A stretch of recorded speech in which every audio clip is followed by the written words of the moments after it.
એક હતી કાબર અને એક હતો કાગડો. બંને વચ્ચે દોસ્તી થઈ. કાબર બિચારી ભલી અને ભોળી હતી, પણ કાગડો હતો આળસુ અને ઢોંગી. કાબરે કાગડાને કહ્યું, કાગડાભાઈ, ચાલો ને આપણે ખેતર ખેડીએ. દાણા સારા થાય તો આખું વરસ ચણવા જવું ન પડે અને નિરાંતે ખાઈએ. કાગડો કહે, બહુ સારું, ચાલો. પછી કાબર અને કાગડો પોતાની ચાંચોથી ખેતર ખેડવા લાગ્યા. થોડી વાર થઈ ત્યાં કાગડાની ચાંચ ભાંગી એટલે કાગડો લુહારને ત્યાં તે ઘડાવવા ગયો.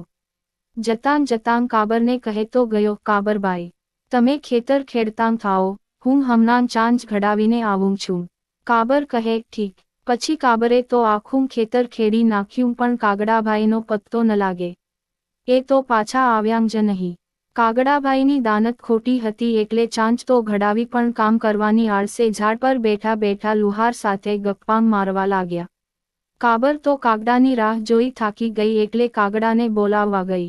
જઈને કાગડાને કહે, કાગડાભાઈ, ચાલો ને, ખેતર તો ખેડાઈ ગયું, હવે આપણે વાવીએ. કાગડો કહે, ઠાગાઠૈયા કરું છું, ચાંચુડી ઘડાવું છું, જા, કાબરભાઈ, આવું છું. કાબર પાછી ગઈ અને એને તો વાવવાનું કામ શરૂ કર્યું. કાબરે રૂપાળો બાજરો વાવ્યો. થોડા દિવસમાં એ એવો તો સુંદર ઉગી નીકળ્યો કે બસ. એટલામાં નીંદવાનો વખત થયો વળી કાબરબાઈ કાગડાને બોલાવવા ગઈ. જઈને કાગડાને કહે, કાગડાભાઈ, ચાલો, બાજરો બહુ સારો ઉગ્યો છે. હવે જલ્દી નીંદવું જોઈએ, નહીતર મૂળને નુકસાન થશે.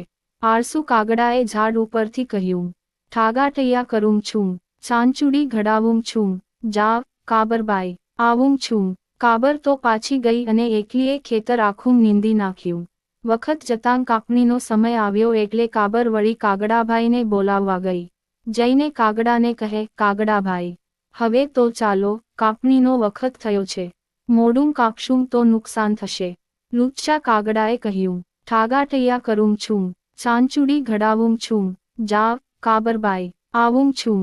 કાબરબાઈ તો નિરાશ થઈ પાછી ગઈ અને ખીજાઈને એકલીએ આખા ખેતરની કાપણી કરી નાખી. પછી તો કાબરે બાજરીના ડુંડામાંથી બાજરો કાઢ્યો અને એક કોર બાજરાનો એક ઢગલો કર્યો અને બીજી કોર એક મોટો ઢૂંસાનનો ઢગલો કર્યો. અને એ ઢૂંસાનના ઢગ પર થોડોક બાજરાનો પાતળો થર પાથરી દીધો જેથી ઢૂંસાનનો ઢગલો બાજરાના ઢગલા જેવો જ દેખાય. પછી તે કાગડાને બોલાવવા ગઈ. જઈને કહે, કાગડાભાઈ, હવે તો ચાલશો ને, બાજરાના 2 ઢગલા તૈયાર કર્યા છે. તમને ગમે તે ભાગ તમે રાખજો.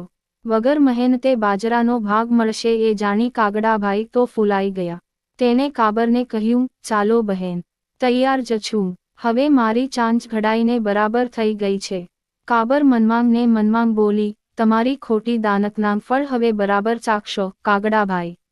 પછી કાગડો અને કાબર ખેતરે આવ્યા. કાબર કહે, ભાઈ, તમને ગમે તે ઢગલો તમારો.